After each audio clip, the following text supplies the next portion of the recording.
السلام علیکم ناظرین، آپ دیکھ رہے ہیں QC TV، میں ہوں کاشف جاوید۔ جیسا کہ کل عدالتوں نے 9 مئی کے کیسز کے فیصلے سنانے شروع کر دیے ہیں، لاہور کی اور سرگودا کی عدالت نے فیصلے دیے ہیں۔ اس میں یہ فیصلہ آیا کہ 6 ملزمان کو بری کر دیا گیا، جس میں سرفرست شاہ محمود قریشی صاحب ہیں، اور 9 ملزمان کو 10 سال کی سزائیں سنائی گئی ہیں، جس میں سے ڈاکٹر یاسمین راشد اور لاہور کے دوسرے جو PTI کے میاں محمود رشید صاحب ہیں، ان کو بھی 10 سال کی سزا ہوئی ہے۔ اس سارے سلسلے میں بات کریں گے۔ ہمارے ساتھ موجود ہیں سینئر صحافی اور کالمسٹ اور مصنف جناب ستار چودھری صاحب، تو ان سے جانیں گے کہ یہ فیصلوں کو عوام کیسے دیکھتی ہے۔ السلام علیکم سر، کیسے ہیں؟ وعلیکم السلام۔ آج تو آپ وکیلوں والا کوٹ پہن کے آ گئے، کیا آپ خود فیصلہ سنانا چاہتے ہیں؟ نہیں، یہ تو بس کبھی ہم نے بھی لا کیا تھا ایک دور۔ اچھا، آپ نے بھی لا کیا تھا نا، لیکن وہ پریکٹس نہیں کی تھی۔ اچھا، کیونکہ ہم جو جرنلزم کی دلدل میں پھنس چکے ہیں نا، یہاں سے نہیں نکل سکتے۔ اچھا، یہ بھی ایک سیاسی دلدل ہے کہ بندہ جرنلزم چھوڑ بھی دے، گھر بیٹھ کے اس کو نہیں، جرنلزم نہیں آدمی چھوڑ سکتا۔ کہ یہ میں نا ایک میں نیوز ایڈیٹر ہوتا تھا، اس وقت میں نے سوچا تھا یار کو آدمی کو کچھ اور بھی طوفان آنا چاہیے۔ اچھا، بس جرنلزم سے پھر میں نے لا کیا، تو میں نے لا بھی کر لیا، سارا کچھ کر لیا، تو پھر بعد میں بس وہ ٹائم ہی نہیں ملا۔ نہیں، جرنلزم سے پھر آپ اپنی جو آپ کی لا کی انڈرسٹینڈنگ ہے بتائیں، یہ فیصلہ اس کو عوام کیسے دیکھتی ہے؟ ہاں، ہم نا دیکھیں نا، ہم تو یہ نہیں کہیں گے کہ مثلا کہ یہ غلط ہے ٹھیک ہے، کیونکہ ہم پارٹی تو نہیں ہیں، ہم تو ایک جرنلسٹ ہیں نا، ہم تو اس پر تجزیہ کریں گے نہیں کہ لوگ کیسے دیکھ رہے ہیں اور آئین اور قانون کے مطابق یہ کیا ہے، زہر ہے یہ دیکھیں نا۔ کل کو آئے ہیں 2 فیصلے۔ ایک ہے ATC سرگودا نے فیصلہ دیا ہے، جس میں اپوزیشن لیڈر ہے ملک احمد خان، اچھا، وہ ہے، اور ایک سابق MNA ہے بلال اجاز سمیت 70 رہنماؤں کو، 70 رہنماؤں کارکنوں کو 10 سال کی سزا دی، سب کو 10 سال باٹا ریٹ۔ کیا بات ہے، باٹا ریٹ۔ میں نے رات کو آپ کی فیس بک بھی دیکھی تھی، آپ نے ایک شارٹ سی ہاں، یہ باٹا ریٹ تھا۔ جو لاہور کے ATC نا، اس نے دی ہے 6 ملزموں کو بری کیا ہے اور 8 کو سزا سنائی ہے، اس نے بھی 10 سال۔ حالانکہ ایسا ہوتا ہے کہ دیکھیں نا، یہ کوئی ان کو پیچھے سے کوئی نامعلوم کو نہیں چھوڑے یار، آپ کے نامعلوم کو لے کر بیٹھ جاتے ہیں، آپ کا بھی یہاں پر سوئی اٹکی ہوئی ہے۔ دیکھیں نا، جب کوئی احتجاج ہو یا مظاہرہ ہو یا کہیں لڑائی ہو، جھگڑا، ہر آدمی کا کردار تو الگ الگ ہوتا ہے نا۔ کسی آدمی نے گن اٹھائی ہوتی ہے، کسی نے ڈنڈا اٹھایا ہوتا ہے، کوئی سازش میں ملوث ہوتا ہے، کوئی ملوث ہوتا ہے، کوئی ایسے نعرے لگا رہا ہوتا ہے، کوئی لوگوں کو آگے لے کر جا رہا ہوتا ہے، کوئی گولی چلاتا ہے، اس لیے تمام افراد کا الگ الگ جرم ہوتا ہے۔ اور آپ یہ کہنا چاہ رہے ہیں جو نیچر آف کرائم ہے وہ سب کی الگ الگ ہے، تو سزا پھر ایک جیسی ہے؟ سزا نہیں ایک جیسی ہو سکتی، کیونکہ ان کے وہ جو کردار ہے وہ تو الگ الگ ہے نا، تو انہیں سزا تو نہیں دی جا سکتی۔ دیکھیں، ایک احتجاج میں ایک آدمی جلاؤ گراؤ کرتا ہے، ایک آدمی کھڑا احتجاج کے ساتھ گیا، وہ ویسے ہی کھڑا دیکھ رہا ہے مزے لینے کے لیے، نہیں ایسے کھڑا ہے، بس ایک آدمی جلاؤ گراؤ کر رہا ہے تو ایک آدمی کھڑا دیکھ رہا ہے، اس کو بھی 10 سال اور اس کو بھی 10 سال۔ میرے خیال جو ہمارے جو سول کورٹ ہیں، ایسے تو بہتر وہ فوجی عدالتیں تھیں جنہوں نے کم از کم سب کے لیے ایک جیسی سزا نہیں دی، انہوں نے باٹا ریٹ نہیں رکھا۔ مثلا انہوں نے کسی کو 5 سال، کسی کو 7 سال، اس حساب سے انہوں نے سزائیں دی تھی، لیکن انہوں نے تو سب کو ایک ہی ریٹ ہے 10 سال۔ اسی لیے پھر یہ سوال پیدا ہوتا ہے نا، میں یہ نہیں جاننا چاہتا، یہ عوام جاننا چاہتی ہے مجھے ٹیکسٹ میسج۔ نہیں، عوام کو خود پتہ نہیں، تو اس کے پیچھے کون ہے، پس پردہ کون جو ہے نا یہ ڈورے جان شہزادے، عوام جاننا کیوں چاہتی ہے؟ عوام کو پتہ ہے۔ آپ عوام کو کیا سمجھتے ہیں؟ تو ہمیں پھر جاننا نہیں، آپ عوام کو کیا سمجھتے ہیں؟ عوام کو سب پتہ ہے، سب کو شعور ہے، پس پردہ کون؟ نہیں دیکھیں، بڑی خوبصورت بات ہے، جب ملک کی قیادت، عسکری قیادت کہہ دے کہ ان لوگوں کو ہم انصاف کے کٹہرے میں لائیں گے، انہیں سزائیں ملنی چاہیے، اور آپ کی عسکری قیادت نے بار بار کہا ہو، تو اس کا کیا مطلب ہے؟ رات کو میں نے، تو وہ پھر وہ جج تو نہیں کہہ سکتا ہے کہ ہم نہیں لائیں گے۔ نہیں، رات کو میں نے ایک جو آفیشیل ہیں ہمارے، اپنا میں نام لے دیتا ہوں، DGI SPR، ان کی پریس کانفرنس سنی اور ان کے ٹکٹ بھی چل رہے تھے مختلف، حالانکہ وہ نہیں، وہ میرے پاس بھی رات کو آئی تھی، میں ظاہر نیوز روم میں ہوتا ہوں، میں سوچ رہا تھا کہ یہ ضرورت نہیں تھی، اب ایسے ضرورت نہیں، یہ ضرورت نہیں تھی، کیونکہ آپ کیوں فریق بن رہے ہیں؟ جب ایک سول عدالت، ایک کیس ہے، انہوں نے احتجاج کیا ہے، سول عدالت میں کیس ہے، انہوں نے سزائیں دے دی، آپ کے بتانے کا مطلب ہے کہ آپ کی مداخلت ہے اور یہ سنائیں آپ کی مداخلت سے ہو رہی ہیں، یہ غیر ضروری تھا. رائٹ ہے نا، نہیں اگر وہ فیصلہ قبول نہیں کرتے رائٹ ہے، آپ اپر کورٹ میں جائیں، ہائی کورٹ میں جائیں. نہیں وہ ظاہر ہے، یہ لوور کورٹ ہے، سے آگے وہ ہائی کورٹ میں جائیں گے، اس کے بعد سپریم کورٹ میں جائیں گے. رات کو وہ نا ڈی جی آئی ایس پہ وہ تھا نا، وہ مجھے نہیں مناسب، وہ نہیں آنا چاہیے، ضرورت نہیں تھی. ہاں آگے ہم اس سے آگے بات چلتے ہیں. دیکھیں وہ جو آئین اور قانون ہے، کوئی بھی کیس ہے نا اس کے لیے کچھ چیزیں درکار ہوتی ہیں. ایک تو ایویڈنس اور گواہ، دو چیزیں ہوتی ہیں نا. اس کیس پورے میں کوئی C C T V footage, C D R, location data, audio کچھ نہیں پیش کی گئی. تو یہ کس بیس کے اوپر فیصلہ سنایا گیا؟ یہ اس بیس پر سنایا کہ میں نے سنا.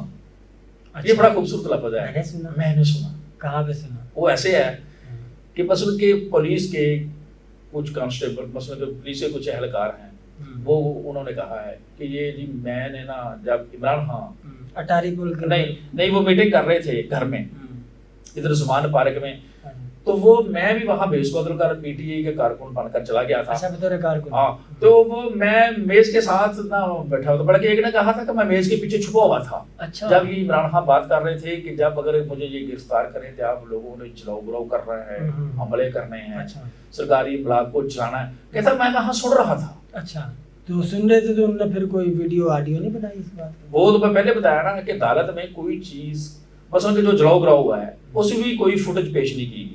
کہ مثلا یہ دیکھیں نا بڑی اہم ایئر بیس پہ تو جلاؤ گراؤ ہوا ہے تو وہ پھر فوٹیج بیس سرگودا ایئر بیس پہ حملہ ہوا ہے. یہاں پر وہ کور کمانڈر ہاؤس پر حملہ ہوا ہے جسے جناب اس کو بھی کہا جاتا ہے.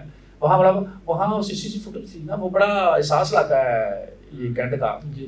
وہاں ساری چیزیں تو ہوں گی نا، پتہ چلے گا کہ کون مثلا کہ جو ڈاکٹر یاسمین راشد ہے یا کوئی بھی ان کا شخص ہے وہ آگ لگا رہا ہے. یہ عدالت میں کوئی چیز پیش نہیں کی گئی. اور طریقہ انصاف اور بلکہ عمران خان بار بار مطالبہ یہ کرتے رہے ہیں کہ سی سی ٹی وی فوٹیج سامنے لائی جائے. وہ کیوں نہیں لائی جائے؟ کیونکہ پی ٹی آئی اب تک دو مطالبات کرتی رہی ہے. ایک سی سی ٹی وی فوٹیج سامنے لائی جائے، دکھایا جائے کہ جلاؤ گراؤ کرنے والے کون لوگ ہیں. اور دوسرا انہوں نے کہا تھا کہ آپ جوڈیشل کمیشن بنا دیں، کیونکہ جب جوڈیشل کمیشن بنے گا وہ ساری باتیں اوپن آ جائیں گی. جوڈیشل کمیشن میں کوئی بھی آدمی جا کر وہی دے سکتا ہے کہ میں ثبوت دیتا ہوں. کیونکہ وہ پی ٹی جو والے جو طریقے انصاف والے ہیں وہ بھی اپنے ثبوت دیں گے کہ دیکھیں یہ جلاؤ گراؤ ہو رہا ہے، یہ ہمارا آدمی نہیں ہے، یہ کن کا آدمی ہے. وہ بھی ثبوت دیں گے. وہ جوڈیشل کمیشن نے بنا اور سی سی ٹی وی فوٹیج بھی سامنے نہیں ہے. جی صاحب ایک یہاں پہ جو اہم سوال ہے جو میرے ذہن میں آ رہا ہے، آپ کے علم میں یہ بات کہ 5 اگست کو پی ٹی آئی نے ملک گیر جو ہے احتجاج کی جو ہے نا ہوئی ہے، اور اس کال سے 10-15 دن پہلے یہ فیصلہ آنا، کیا یہ اس بات کی جو ہے وہ ہم یہ سمجھے کہ کچھ لوگوں کو یہ کیوں نہیں یہ میسج ہوتا ہے کہ ہم آپ کے ساتھ کیسے کریں گے؟ میسج ہوتا ہے نا، پریشر ڈالنا ہوتا ہے نا کہ دیکھیں ہم نے 10 سال کے لیے اندر کر دیا، لوگ ڈر جائیں گے اور آپ گھبراہٹ نہ لگے. ہاں حالانکہ وہ جو یہ سٹیج ہوتا ہے نا خوف والا، اس سے تو پی ٹی آئی کے لوگ نکل چکے ہیں. اچھا دیکھیں ایک سٹیج ہوتی ہے نا، ہر آدمی پر ایک سٹیج ہوتی ہے، ایک وقت آتا ہے کہ جب آدمی کے پاس ایک خوف ہوتا ہے، ڈر ہوتا ہے، اور پھر جب آدمی خوف کا بت توڑ دیتا ہے، جب کسی آدمی پر آپ تشدد کر لیں، اس کے گھر والوں کو بھی اٹھا لیں، اس کی بیوی پر یا اس کی بیوی پر یا بیٹوں کو، آپ سب کچھ کر لیں، اس کے بعد کیا رہ جاتا ہے؟ اس کے بعد وہ خوف اتر جاتا ہے. جی صاحب ویسے خوف اترا یا نہیں اترا، لیکن میری جو پرسنل جو پی ٹی آئی کے دوستوں سے بات چیت ہو رہی ہے اور جو پی ٹی آئی کے اندر party within the parties بنی ہوئی ہیں، مجھے نہیں لگ رہا کہ کوئی اتنا بڑا کوئی جو ہے نا امپیکٹ پڑے گا. نہیں یہ کاشو صاحب ہوتا ہے، یہ ایسا کوئی مسئلہ نہیں ہے. جب دیکھیں نا، جب گھر کا سربراہ گھر میں نہ ہو تو پیچھے سے پھر چھوٹا موٹا گھر میں مسئلے تو الگ الگ ہو جاتا ہے نا. 4-5 بیٹے ہوں تو کوئی نہ کوئی آپس میں مس انڈرسٹینڈنگ ہو جاتی ہے کہ عمران خان کا میسج باہر نہیں آ رہا، وہ کیا کہہ رہا ہے. اس کے پاس جو انہوں نے پچھلے جب الیکشن ہوا 2024 کا، تو وہ جو یعنی کہ جن لوگوں کو ٹکٹیں دینی تھی اس کے پاس وہ فہرست بھی نہیں پہنچ سکی تھی. اچھا کن لوگوں کو ٹکٹیں دی جا رہی ہیں، کیونکہ جب ایسا وقت آتا ہے نا تو وہ جو ان کی ہوتی ہیں نا ملاقاتیں وہ روک دی جاتی ہیں. اچھا اور خاص لوگوں کی ملاقاتیں روک دی جاتی ہیں جو مسئلوں کے باہر آ کر وہ تحریک کو چلائیں گے یا سچ بولیں گے، ان لوگوں کو ملنے نہیں دیا جاتا. دیکھا نا، یہ بھی ایک حکمت عملی ہے نا، کیونکہ ایک میچ ہو رہا ہے نا. ادھر سے بھی کھیل رہے ہیں ادھر سے بھی کھیل رہے ہیں, اور جو ادھر سے کھیل رہے ہیں وہ زیادہ طاقتور ہیں. ظاہر ہے وہ ریاست ہے وہ زیادہ طاقتور ہے. لیکن جو دیکھیں نا یہ پچھلے دنوں چند دن پہلے ایک انسپیکٹر تھا, اس کا نام تھا منیر. اچھا. یہ اسی 9 مئی کیس میں. اچھا. وہ سعودی عرب میں تھا, وہ گیا عمرہ کرنے کے لیے. اس کو کورٹ نے کہا کہ آپ اپنا جو بیان ہے نا وہ آپ ویڈیو لنک پر لیں. اچھا. ویڈیو لنک پہ اس نے آرام بادا ہوا تھا جو پی ٹی اے کا وکیل عمرہ کرنے کے دوران ہی. ہاں انہوں نے کہا ویڈیو لنک لو کیونکہ یہ کیس کا فیصلہ سنانا ہے نا. اچھا تو یہ تو اچھا موقع ہے وہ آنے کا. اچھا موقع ہے کہ وہ آدمی سچ بولے گا. اور وہ اس کو جو پی ٹی اے کا وکیل تھا اس نے کہا کہ ٹھیک ہے آپ نے آرام باندھا ہوا ہے, آپ مقدس جگہ پہ کھڑے ہیں, قسم اٹھانے کی ضرورت نہیں ہے, ویسے سچ آپ بولے سچ. اور اس نے گواہی دینے سے انکار کر دیا. تو اس بات کا پھر کیا مطلب لیا جائے؟ اس گواہی کا مطلب ہوتا ہے کہ یہ کیس نہیں, ظاہر ہے گواہی نہ دینے کا مطلب ہے کہ یہ جھوٹا کیس ہے, فیبریکیٹڈ کیس ہے. اور اس کے علاوہ ایک اور واقعہ پیش آیا جو ڈاکٹر یاسمین راشد کی پیشی تھی. وہ ایک اس نے جیسا آدمی نے گواہی دینی تھی, پولیس والا تھا وہ بھی, اس نے ڈاکٹر یاسمین کے خلاف گواہی دینی تھی کہ یہ جلاؤ کراؤ یہ کیا, لیڈ یہ کر رہی تھی, اس نے گواہی دینی تھی. ڈاکٹر یاسمین نے جب اس کے سامنے ایک قرآن کی آیت پڑھی جھوٹی گواہی دینے والوں کے لیے کہ اللہ تعالیٰ نے کیا سزا رکھی ہے, وہ آدمی مکر گیا. اس نے کہا میں اس نے بھی گواہی نہیں دی. یعنی کہ پراپر گواہی نہیں آئی, کوئی ثبوت نہیں آئے, پھر بھی عدالت میں یہ ثابت نہیں کر سکے کہ ان لوگوں نے چلاؤ گراؤ کیا ہے. اس کے علاوہ آپ ایسے سوچیں ڈاکٹر یاسمین راشد ایک پڑھی لکھی خاتون ہے, بہت پڑھی لکھی خاتون ہے, اور 70 سے اوپر ان کی ایج ہے, اور وہ مریضہ بھی ہے کینسر کی. یار یہ بتائیں کہ وہ جلاؤ گراؤ کرے گی, وہ کہے گی کہ یار اس کو آگ لگا دو سفارت کو. آپ سوچیں. اور باقی آپ لوگوں کو آ جائیں دیکھیں جو ہے میاں محمود رشید, اجاز چودھری, سرفراز چیمہ, اور یار یہ کتنے زبردست پڑھے لکھے لوگ ہیں, سلجھے ہوئے لوگ ہیں اور ایجنٹ لوگ ہیں. یار کیا یہ لوگ کہیں گے جلاؤ گراؤ کرو اور لوگوں کو کھائیں گے کہ یار اس عمارت کو آگ لگا دو؟ کچھ بھی نہیں. یہ معاملات کچھ اور ہیں, وہ میں آپ کو بتاتا ہوں وہ کیا ہے. مراد راج کا نام سنا ہے نا, وہ وزیر تعلیم تھے, پی ٹی آئی کے اہم رکن تھے. جب یہ 9 مئی کا کیس ہوا ہے تو جو ایف آئی آر درج ہوئی نا, مراد راز کو یہ ایف آئی آر میں لکھا گیا تھا کہ لاہور میں جو لیڈ کر رہا تھا تمام مظاہرین کو وہ مراد راز ہے. اچھا. یعنی کہ لاہور پورے کو جو لیڈ کر رہا تھا, جو لیڈر تھا, جو کپتان تھا لاہور کا, وہ تھا مراد راز. جتنی جلاؤ گراؤ یہ سب کچھ ہے وہ سارا مراد راز. اور اس کا نام D G I S P R نے اپنی پریس کانفرنس میں بھی لیا تھا, آئی جی نے بھی لیا تھا. وہ کہاں ہے؟ یہ تو اس کے اوپر جو سوال بنتا ہے. اس نے پریس کانفرنس کی, پارٹی کو چھوڑا اور وہ معصوم بن گئے اور وہ بری ہو گئے. اس کے علاوہ ایک اور بھی خاتون ہے غالباً, ان کا نام اندلیب ہے. یار اندلیب ہے, لاتعداد لوگ ہیں جن لوگوں نے پریس کانفرنس کی, ان لوگوں کو بری کر ان کو چھوڑ دیا, انہیں کچھ نہ کیا. برارولہ کی پریس کانفرنس, ان کے بھائی جو ہے نا میجر ہیں, نہیں اس نے بھی پریس کانفرنس کرنا, نہیں اسے پریس کانفرنس. اس کا کیا مطلب ہے؟ اس کا مطلب اس کا مطلب ہے کہ صرف مقصد صرف تھا کہ پارٹی کو توڑنا, پارٹی کے ٹکڑے کرنے اور عمران خان کو کمزور کرنا. یار ایک جرم کرتا ہے ایک آدمی, ایک جرم کرتا ہے تو یار اس کو کیسے چھوڑا جا سکتا ہے بتائیں؟ مراد راز اگر وہ سب کچھ کر رہا تھا تو مراد راز کو کیسے چھوڑ دیا گیا؟ اس کا مطلب ہے جو آدمی پارٹی چھوڑ دے وہ ٹھیک ہے, بالکل وہ درست ہے, وہ معصوم ہے, وہ بے گناہ ہے. جو پارٹی نہیں چھوڑے گا, جو پارٹی نہیں چھوڑے گا اس کو لٹکا دو. یہ دیکھیں یہ جو سرفراز چیمہ ہے, یاسمین راشد ہے, اجاز چودھری ہے, محمود رشید ہے, یہ ایسے لوگ ہیں, یہ لوگ ڈٹ کے کھڑے ہوئے ہیں. ان لوگوں کو بھی آفر ہوئی ہیں کہ آپ پریس کانفرنس کریں اور گھر چلے جائیں. ان لوگوں نے انکار کر دیا کہ ہم ڈٹے رہیں گے, وفاداری کہیں گے.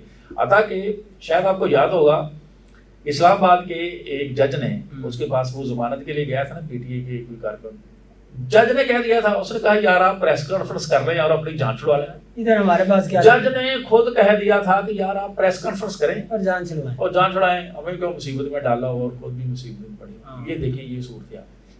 اور یہ جو اے ٹی سی, ایک اور آپ کو اہم بات بتاتا ہوں, یہ اے ٹی سی سرگودا, اس نے جو ملک احمد خان جو اپوزیشن لیڈر ہے اس کو سزا دی ہے.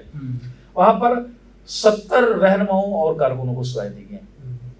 جو ایف آئی آر وہاں درج ہوئی تھی نا سرگودا میں, ملک احمد خان گجر جو اپوزیشن کے لیڈر ہیں اس کا 1 سال بعد نام ڈالا گیا ہے.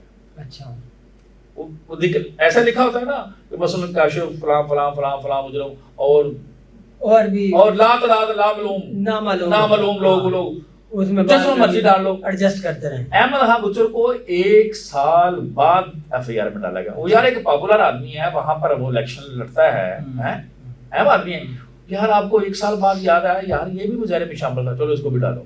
کیوں ڈالا گیا؟ کیونکہ وہ پنجاب اسمبلی میں بولتا ہے اور وہ لیڈ کر رہا ہے اور وہ اچھی اس کی کارکردگی ہے پی ٹی اے کو. اس سے بڑا اور ایویڈنس کیا ہو سکتا ہے؟ اس نے سب کو اپنے تمام کارکنوں کو سنبھال کر بھی رکھا ہوا ہے, اس کو 1 سال بعد دے کر 10 سال کی سزا سنا دی. چلیں چودھری صاحب اس بات کا تو فیصلہ آپ عوام میں کریں گے, ہمارے پاس وقت جو ہے وہ کافی ہو گیا زیادہ. تو ناظرین آپ بتائیے گا, آپ اس ساری جو سزائیں ہیں انسداد دہشت گردی کی عدالت نے دی ہیں, آپ اس کو کس طرح دیکھتے ہیں, اور آپ کے خیال میں کیا 5 اگست کو پی ٹی آئی اپنی عوامی پاور کا کوئی اظہار کر پائے گی, یا صرف فیس بک اور ٹویٹر کی حد تک یہ جلسے جلوس جاری رہیں گے؟ تو آپ اپنی رائے سے ہمیں ضرور آگاہ کیجیے گا. فی الحال کے لیے اتنا ہی, اپنا بہت خیال رکھیں. اللہ حافظ.